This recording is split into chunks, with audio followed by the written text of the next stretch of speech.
Mentaka ski ngine liang ka Hito Environment Protection Cell niladon ni ka kawa mentru kebadan ha sab khap sor jawai kepada kawai ni kiwa keba laksa umba umdi ya ka sor jawai boros kata ti ni kum gaseng hapo ka Environment Protection Cell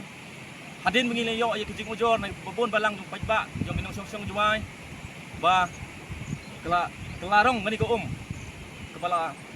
saya ki boros kata andre kendit kensan hagin gisni at singila sini sedien ka kelarong bat kamlong shu bandi lani ban sum ban sai ti ni kum gaseng ban sai ban simi ni gesen jam ban hiar chadu chini sa sport chani kawa ban sakila dala ki jong khmat ban wat jing sisa andre andala point ni ngilap sisa ba kalong sisa kumba kubur ki paj ba kawa kelarong kadai halor na kadang jong ke jingti pathar yo ni bypass jing tre pathar klem da bodi ta kendon jong ka environment ti hakum gini ki por ni kum ga sengi kwa ban bu jingkli ka government sei kata ka environment committee sei jang kata ki expert committee kita ki consultants ke bak sarkar kalathung ban pengor haki benta ba pher khamtam hakabai dei bat penne besaya gam mai mariang gili hakini sngi benai bag sarkar kalangai komitmen kalakular ban penbha penmiet ban penne pensaya gam mariang hanre abangi hakum kini ki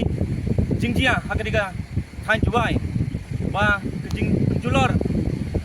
ke penjaklia ya ke giwa kalau ga ai ke ba nyimla bat priang bat kani kamat kalak taru ya ka fundamental rights jogi nang syong sinong hakabaka way niki lines jong ka fundamental rights kabala kadau syai bang right to life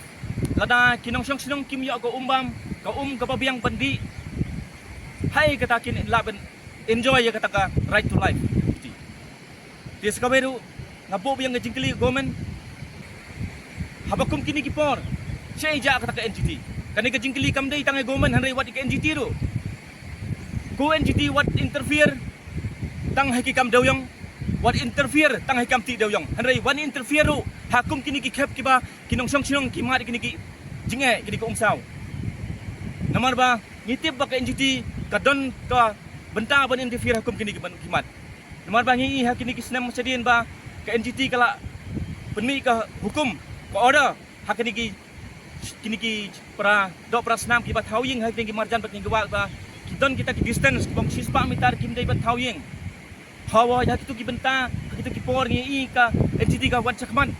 ban penmi kita hukum hanrei hakum kini ki por bat ba kinong song sinong kidon kam itu ka NGT ban interfere ban tuklar lem he ka kamyam kamim lani ka hakum no hakabakum no ban penyo ayo ko ka bakhoy ka masngur kaja ka NGT tis kaberu ngabo yang ngajingkli government ngitip syai ba kanega government MDA kadega way na government bela tahu history apa ke jalan mikalia nadu bang yo ye ke state ke papura ba kalai kadai ke sarkar ke babun kita ke consultants kita ke expert hakum kini ki pani ngila sekhi ba hasne meladep ba lokal mle ma wailat kisla haging play ya kanega umngot water supply inti po juai kila kular kila kubur ba ya ke umngot project kala long complete bat kala commission kabamut sin bala ang commission kabamut la kala poi haman lagi triwing hanre habangi hagi diski habingi lap ngi sem hiwat ibjing sia hanre hadu menta mene ka ka padai ban poi na po kawa umngot hadu menta klempat poi setia ko sor juai di sakabiru ni thomula ba yu lokal MLA jong ka juai udairu chairman jong ka environmental committee jong state government di habade bekum ni hadu kini kesingi ke pamta hadu kini klimat ke pamta syam lakren AA halor kani ke jingjia halor kani ke jing jaklia jong kani ke kani ke wa mentru ke ke balapsa yang kinong song kinong tuai di kapani ba he is not capable to be a legislator long fit ban long unung khmat long responsible yak kinong song jong kinong juai kibala kershan yu hakini gi snem posadi the last message we would like to send to our Honorable Chief Minister, where is your expert committee?